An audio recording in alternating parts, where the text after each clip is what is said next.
Only a real cowboy could tame the widow's stallion. This man didn't even try. There was a saying in the valley: midnight thunder couldn't be ridden, not by whip, not by rope, not by any man born. For 3 long years, Evelyn Harper stood by her corral, watching challengers fail. Some said she was cruel, others called her desperate, but still the widow waited. She offered $60, more than half a year's wages, to anyone who could last 10 minutes on her stallion's back. And every time the outcome was the same: failure. The people came like moths to flame, farm boys with more pride than skill, drifters chasing luck, rodeo men who carried reputation like armor. But thunder humbled them all. The crowd laughed, the doctor patched, and the legend grew. Then, one dusty afternoon, a stranger rode into town. He wasn't there for gold. He wasn't there for glory. His name was Samuel Hart, a cowboy who carried more ghosts than belongings, and a music box that no longer played. He looked at the stallion, looked at the widow, and spoke words the valley would never forget. "I don't figure I'm different. But maybe he's been waiting on someone willing to listen." The first light of dawn broke across Coyote Ridge Valley, spilling over the mesas like molten gold. The land stretched wide and silent, painted in amber and rose by the waking sun. The air was sharp, carrying the scent of sagebrush and the promise of heat yet to come. In that quiet hour, the valley held its breath, waiting for something it knew was inevitable. On the wooden porch of the general store, a woman stood alone. Evelyn Harper, widow of 3 years, straightened her back, as though her posture alone could keep the whole town in line. Her black dress was plain, the kind of dress that spoke of work more than beauty, though the morning light softened its edges. Her hair, dark streaked with silver, was pinned neatly beneath a straw hat that shaded eyes sharp as flint. When she spoke, her voice carried across the dirt street, over the hitching posts and wagons, past the row of weathered storefronts. "If you're a real cowboy," she declared, every syllable clear as a church bell on Sunday, "then prove it on my stallion. Ride him for 10 minutes without being thrown, and I'll pay you $60 in gold. Fail, and you walk away with nothing, except maybe a limp to remind you you're not half the man you claim to be." The words hit like thunder rolling through the valley. Heads turned. Doors creaked open.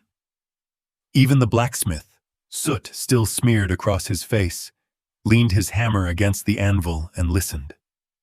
$60. It was more than most ranch hands made in a season, enough to buy land, seed, maybe even start a family, and all for 10 minutes on the back of a horse. But this was no ordinary horse. Down at Harper Ranch, in a corral reinforced with new timber and iron rails, stood Midnight Thunder. 17 hands tall, his coat black as midnight. Water. He was more storm than animal. His eyes were twin shards of obsidian, unblinking and proud. He had never been broken, not by rope, spur, or whip. His name was whispered in every saloon and bunkhouse across 3 counties, carried in stories of bloodied men and shattered pride. 25 had tried. Farmers with calloused hands who thought plowing fields made them horsemen. Drifters, hard-faced and leather-skinned, certain their miles on the trail gave them an edge. Rodeo showmen with shiny spurs and fancy tricks, sure they could bend any beast to their will. One after another, they had climbed the fence, tipped their hats, and ended in the dust. The town doctor, old Doc Avery, had patched more ribs, pulled more shoulders, and stitched more scalps in those weeks than he cared to count. He grumbled that Harper Ranch was keeping him in business. Still, each time a new rider appeared, the crowd gathered, eager for another spectacle. That Tuesday morning, the street in Coyote Ridge was already swelling with folks. Ranchers, shopkeepers, miners on break from the hills.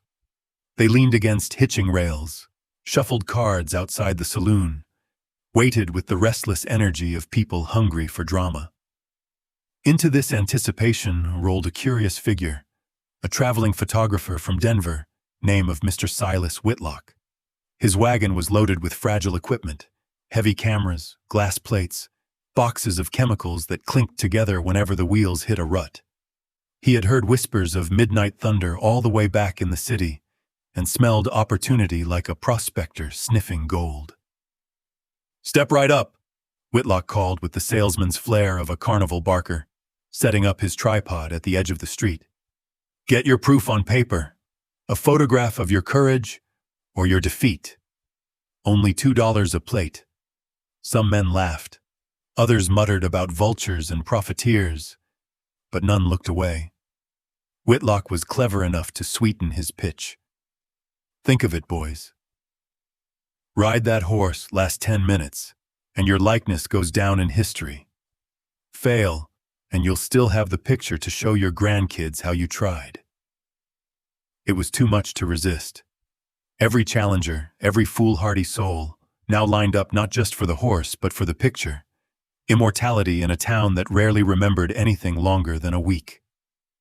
Evelyn Harper stood watching it all with an expression carved from stone. Some whispered she was cruel, letting men break themselves on her stallion for sport. Others said she was desperate, using thunder to lure in a husband. Evelyn neither confirmed nor denied. She simply folded her arms across her chest and let the gossip swirl like dust devils in the valley. But deep inside, beneath that unyielding exterior, she carried a secret like a brand burned into her soul. 3 winters passed when pneumonia stole her husband, Daniel Harper, from her bed. She had seen the impossible. Fever burning him, body frail, he had walked into the corral, placed a trembling hand on Midnight Thunder's neck, and the stallion, wild, untouchable Thunder, had lowered his head. Somehow, Daniel had climbed into the saddle. For 10 minutes, they moved together, man and horse, in perfect rhythm, like 2 halves of the same spirit. When Daniel dismounted, sweat on his brow, his eyes had blazed brighter than fever. "That horse knows, Evelyn," he had whispered. "He's waiting. Not for strength, not for fear, but for someone who understands what it means to be free." Then he coughed blood into his handkerchief, and by sunrise he was gone. That memory haunted her every day. It was why she stood now in the morning light, daring men to try, daring them to measure up, not just to Thunder, but to Daniel's memory. She wasn't looking for entertainment or a new husband. She was looking for proof that what she'd witnessed had not died with him. As the sun climbed higher, the first challenger of the day swaggered toward the corral. He was a farmhand from Red Mesa, shoulders broad from swinging hay bales, chin high with the arrogance of youth. He paid Whitlock his $2, posed stiffly for the camera, then vaulted over the fence. Seconds later, he was airborne, landing flat in the dirt as Midnight Thunder reared and struck like lightning. The crowd roared, half in laughter, half in awe. Doc Avery sighed, fetched his bag, and set another bone. Whitlock snapped a photograph of the boy's dusty exit, grinning like a cat with cream. One after another they tried. A drifter with tobacco-stained teeth lasted 12 seconds. A rodeo rider from Santa Fe made it almost half a minute before Thunder's fury sent him sprawling into the fence rails. By noon, the corral was painted with failure, the doctor's hands shaking from so much work, and Whitlock's pockets heavy with coins. Still, Evelyn watched, silent as stone, her gaze never leaving the stallion who tossed his mane like a king, unimpressed by fools. Children pressed against the fence, eyes wide. Women shook their heads at the foolishness of men. The crowd swelled, stories grew. Already Whitlock promised to send photographs to Denver newspapers, claiming the Devil Horse of Coyote Ridge would make headlines across the territory. Yet through it all, Evelyn's heart beat only to one rhythm. The memory of Daniel's ride, the whisper of his words, and the certainty that somewhere, perhaps not today, perhaps not tomorrow, a real cowboy would come, not for gold, not for fame, but for the truth Thunder carried in his unbroken spirit. And when he came, she would know. The valley sun slid westward, casting long shadows over the corral. Men limped away, clutching their bruises and their pride. The laughter of the crowd began to fade, replaced with murmurs that maybe the challenge was cursed. Maybe Evelyn herself was touched by madness. But Evelyn Harper remained on that porch, eyes sharp, jaw set. She would wait as long as it took, because she knew what no one else did. Midnight Thunder had already chosen once. He would choose again. And when that day came, it would change everything. The San Pedro River wound its way through low country like a silver vein, shallow and restless, singing to the desert as it went. Along its banks, cottonwoods leaned with the patience of old guardians, their roots drinking deep even in dry seasons. Just beyond, tucked against a bluff of red stone, stood a shack so weathered it seemed part of the land itself. That shack was home to Samuel Hart. The roof sagged, patched with tin and rawhide where storms had clawed through. The door hung on one hinge, creaking every time the wind shifted. Yet inside the floor was swept, tools lined neatly against the wall, a cot folded tight each morning. Samuel lived with the kind of order a man adopts when chaos had once been his only companion. He was lean, raw-boned, his face carved by sun and silence. A thick scar traced from his left ear down along his jaw, puckering the skin in a reminder of close calls. His eyes were pale blue, but they carried shadows darker than midnight. Shadows left by battlefields no one in Coyote Ridge cared to remember. Samuel had fought in border skirmishes long years ago, when men argued with rifles about where maps should end. He had seen men split open by sabers, heard the crack of rifles in the fog of dawn, smelled the stench of burning flesh when villages were set alight. Those memories came uninvited, sometimes in dreams, sometimes in daylight, triggered by nothing more than the cry of a hawk or the way wind howled through canyon walls. He had survived, but survival wasn't living.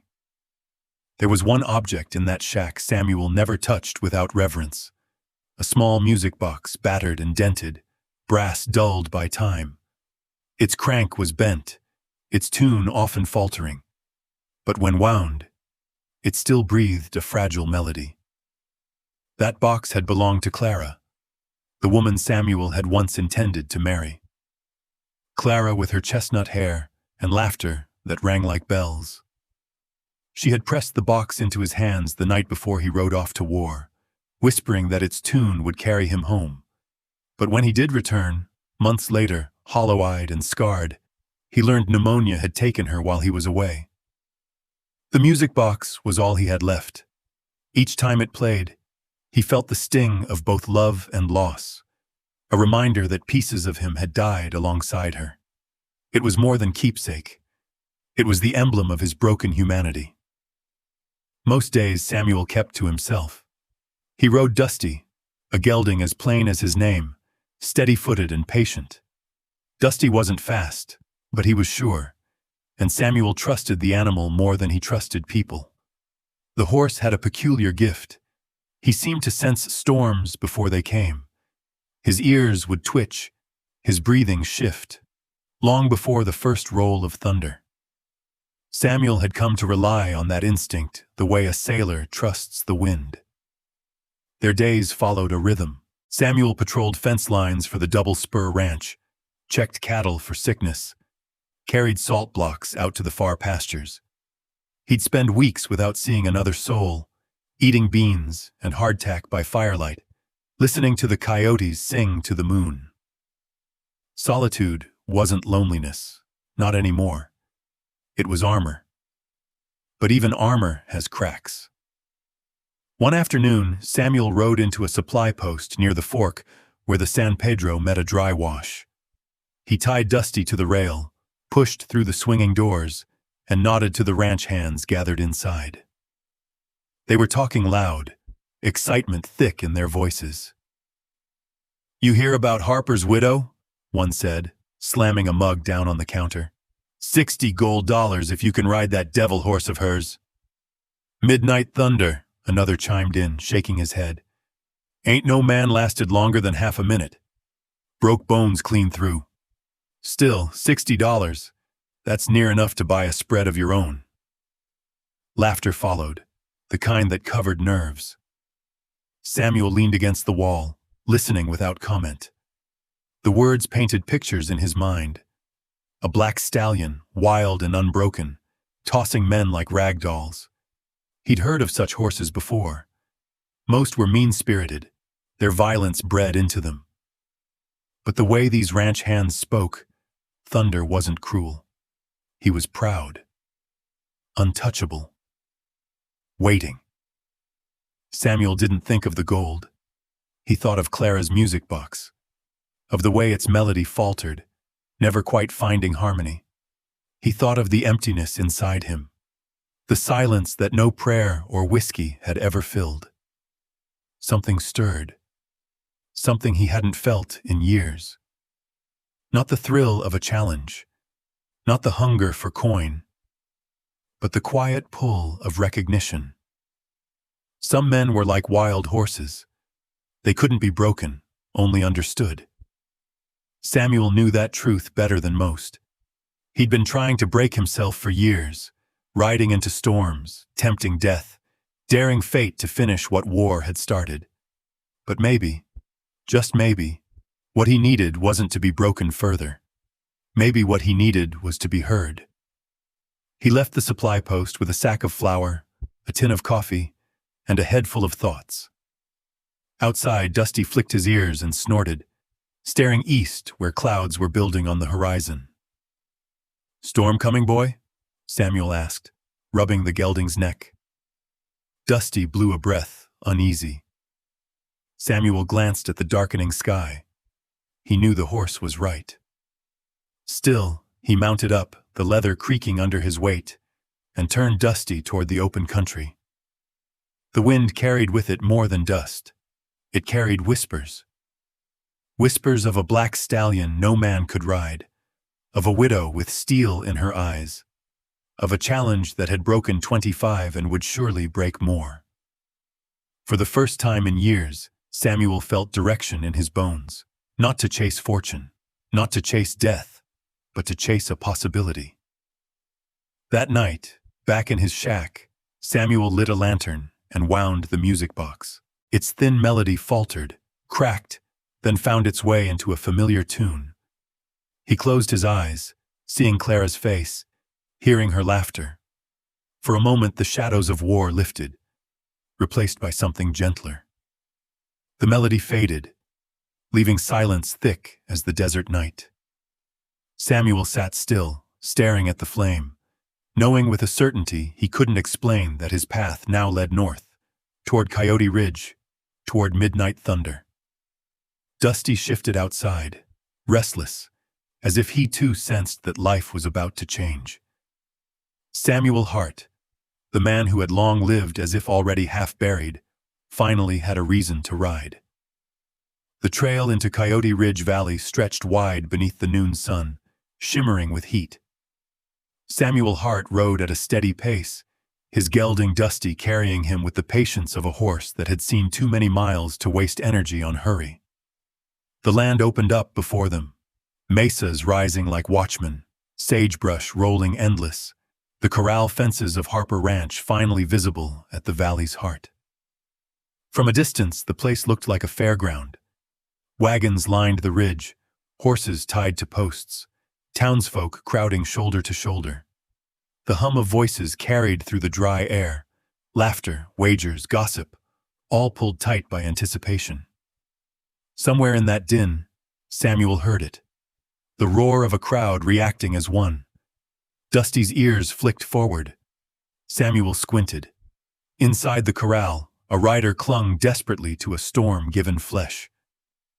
Midnight Thunder reared, muscles rippling beneath a coat as black as spilled ink. Dust rose in golden sheets as the stallion twisted with lethal grace, throwing his rider skyward. The man hit the dirt hard, rolling to the fence while the crowd erupted in a chorus of cheers and jeers. By the time Samuel dismounted and led Dusty to a hitching post, the rider had already been dragged clear, blood running from his split lip, pride shattered worse than his ribs. The onlookers clamored for more. Samuel said nothing. He tied Dusty, adjusted his hat, and stepped closer to the corral. It was then he saw her. Evelyn Harper stood at the edge of the porch, framed by the white clapboard of the ranch house. Her black dress caught the light, severe yet striking. Her face was calm, carved in the kind of quiet strength born of long winters and longer grief. When her eyes found Samuel's, something flickered, measured, weighing, like a river testing the banks before deciding whether to flood. He tipped his hat.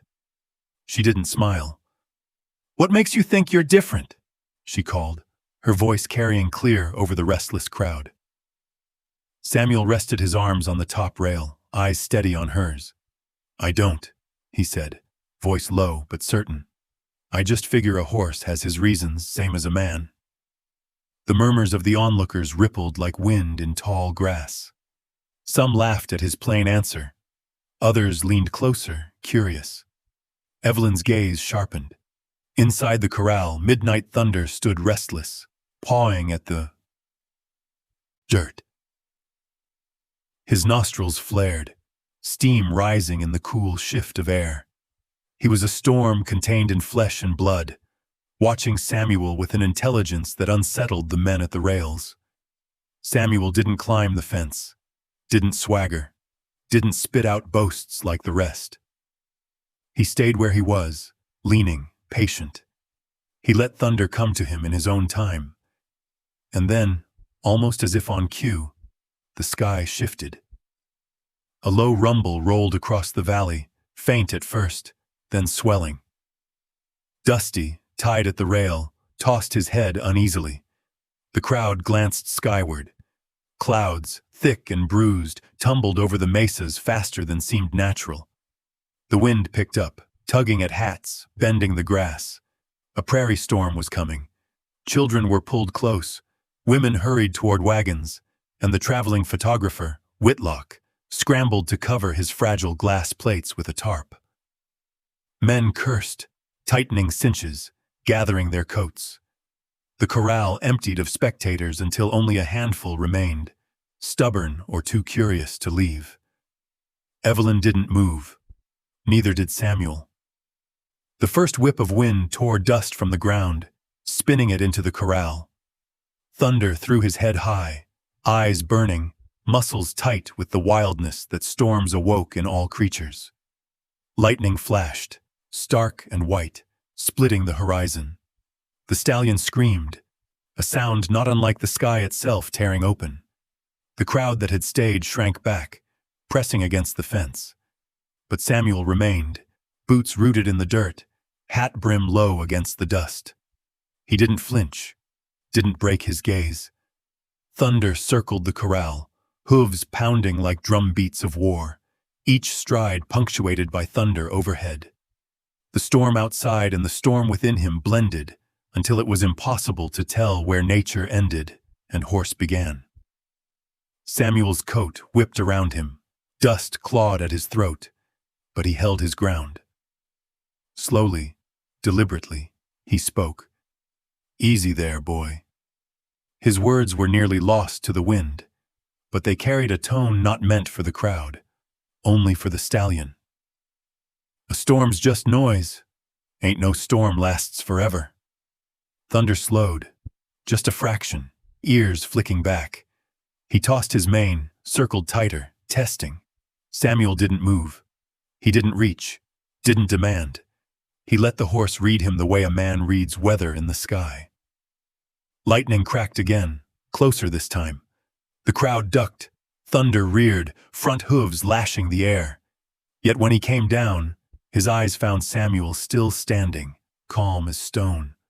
The moment stretched, man and beast, storm and silence, testing one another in ways the crowd couldn't understand. Evelyn's eyes never left Samuel. Rain Jinsu began to patter against the dust, quickening, turning the corral into a swirl of mud and shadow. Still Samuel stood. Still thunder circled closer, drawn not by force but by recognition. The storm raged, the people scattered, and in that chaos, something unspoken passed between the lonely cowboy at the soul rail and the stallion at the heart of the storm. A beginning. By the time the storm rolled eastward, the corral felt changed. The air smelled of wet dust and ozone. And in the center, Midnight Thunder stood proud, coat glistening as though he had swallowed the storm whole. Samuel Hart wiped rain from his brow but stayed rooted in the mud. Around the fence whispers spread, bets, doubts, mutters, but Evelyn Harper said nothing. Arms folded, she watched the quiet stranger more intently than the horse. Samuel leaned on the rail, voice low. "Easy, boy. Ain't no rush." You tell me when Thunder circled, nostrils flaring, but Samuel didn't push. He waited, steady as a stone. The stallion's stance shifted, muscles easing, head dipping. Samuel moved then, climbing the rail, slipping quietly into the corral. Silence fell. Thunder pawed the ground, but Samuel only stood open-handed, posture loose. "Storms past," he said softly. "Just you and me." Minutes dragged. The stallion circled, tail lashing. Samuel turned with him, slow, patient, matching rhythm. Finally, Thunder stepped forward, testing the man's scent. Samuel lifted a hand and laid it against the horse's damp neck. Gasps rippled through the crowd. Samuel slid his hand along the withers, murmuring words too soft for anyone else. He gathered the rope, set his foot, and with deliberate calm pulled himself into the saddle. For a heartbeat, all held still. Then Thunder moved, not in rage, but in a steady walk. The crowd erupted. Some shouted wagers, others curses, but Samuel heard only the horse, the roll of muscle, the flick of ears. He shifted lightly, guiding Thunder in a slow arc, not forcing, only suggesting. The stallion followed. Minutes passed, sweat and rain streaking Samuel's face. Disbelief hushed the crowd. Then a boy, no older than 8, slipped under the fence and ran into the corral. The crowd screamed. Thunder's head shot up, muscles bunching. Samuel felt it, an instant before eruption. He leaned, shifted weight, pressed his knee. "Easy, boy." Thunder veered wide, missing the child by inches, hooves thundering past in controlled power. Mud sprayed but never touched him. Samuel steadied the rhythm until 2 ranch hands dragged the boy clear. Shock rippled through the onlookers. No whip, no spur, no shout. Only trust had turned the stallion aside. For the first time in years, Evelyn Harper's stone-hard gaze broke. Awe glimmered in her eyes. Thunder slowed, then halted, breathing deep. Samuel sat tall, calm as if the chaos were only wind through grass. "How long's it been?" someone whispered. "More than 10 minutes," Doc Avery muttered. "Near 15. Samuel swung down, patted Thunder's neck, and let the rope slip free. The stallion stood steady, ears forward, watching the man who had asked instead of demanded. The crowd erupted, cheers, disbelief, curses over lost wagers, but Samuel's gaze was fixed on Evelyn. She had stepped closer, gripping the fence rail. Her voice carried softly through the noise. "My husband would have liked you." Samuel tipped his hat, quiet. "Maybe. But the horse liked me first." And in that muddy corral, beneath storm-heavy skies, the course of 3 lives, man, woman, and stallion, shifted onto a path none had walked before.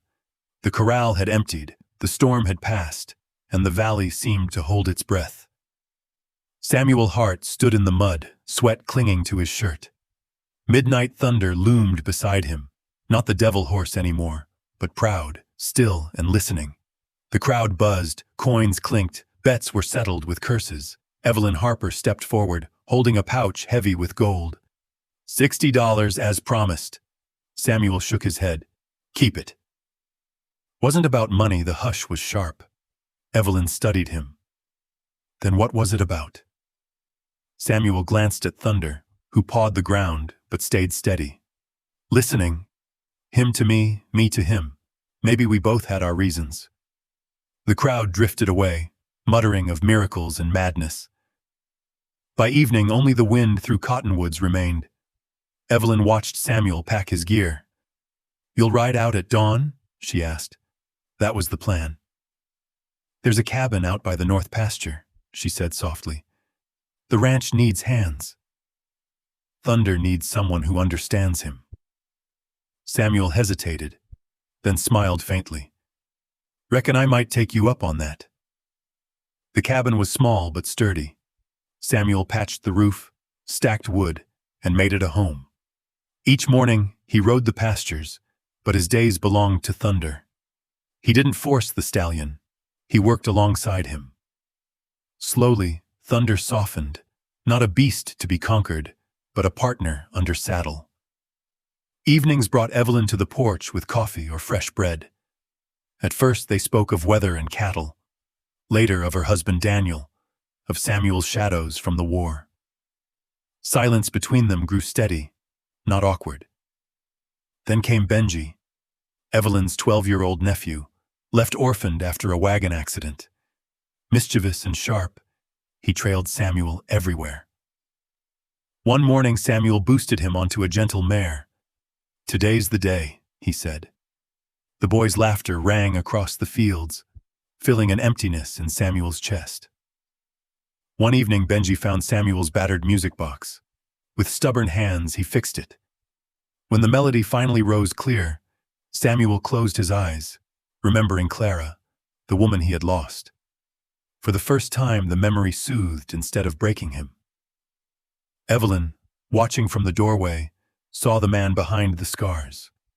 The music box became a symbol for all of them. That broken things could be mended. Seasons turned. Thunder grew into a true partner, Samuel into the ranch's anchor, Evelyn into laughter again. Love came not in fire, but in embers, steady, enduring. One dusk, Evelyn looked at him. You've given more to this place than I ever asked.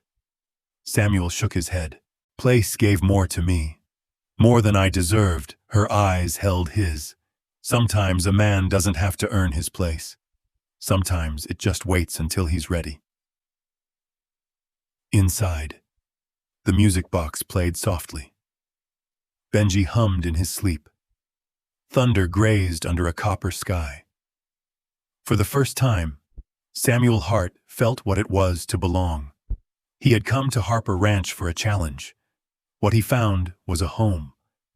The seasons rolled over Coyote Ridge Valley like pages in a weathered Bible, slow, steady, each one marked by its own trials and blessings.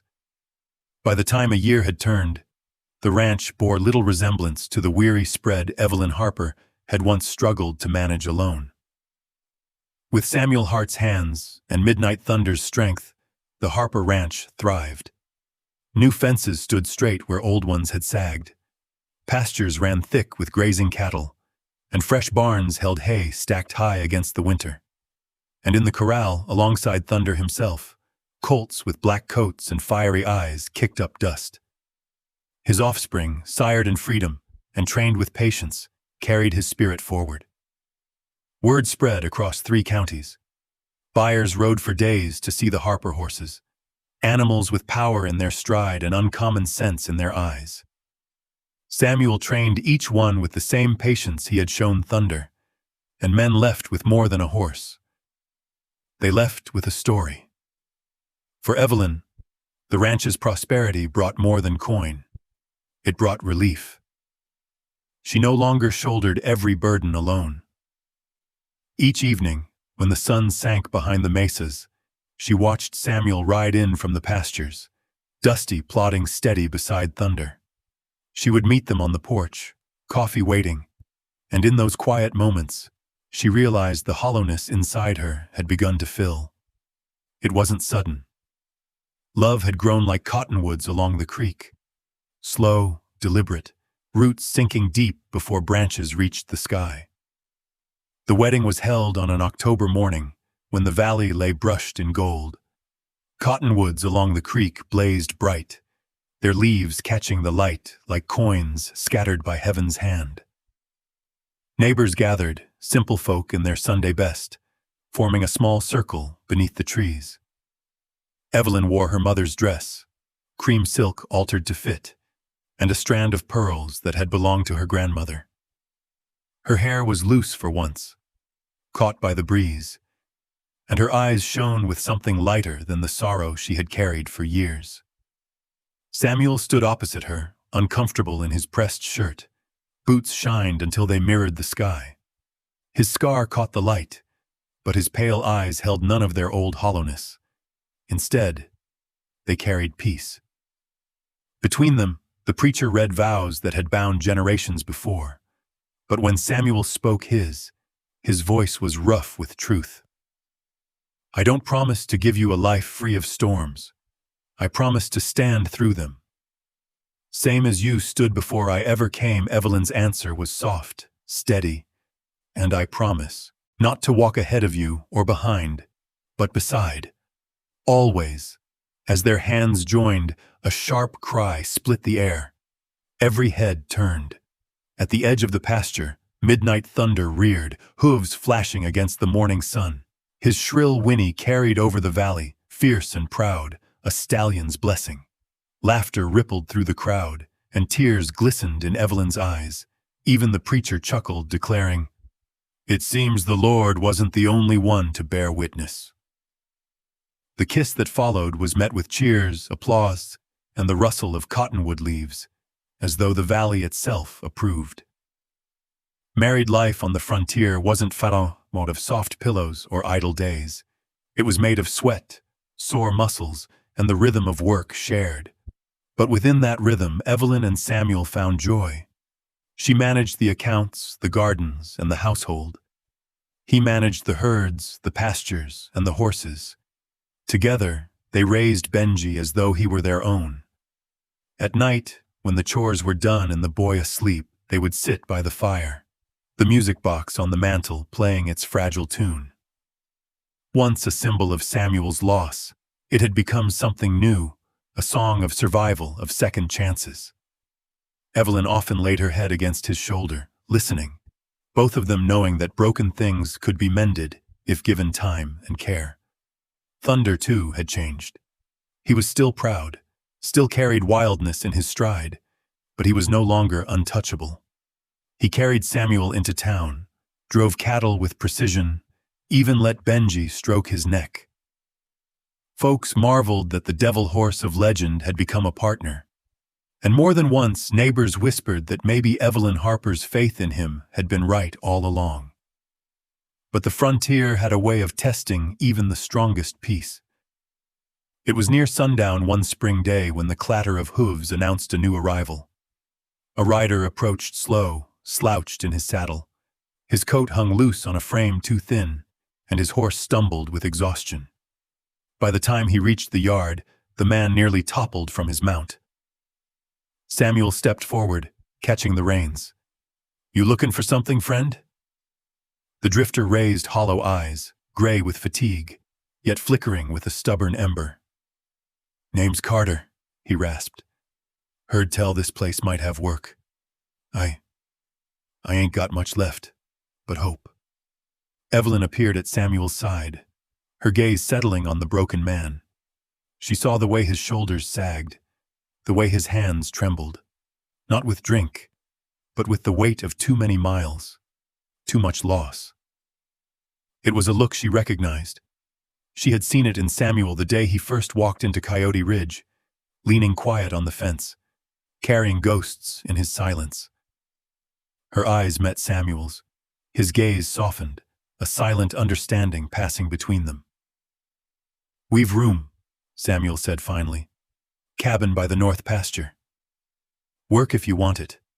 Food if you're hungry." The drifter's throat worked, but no words came.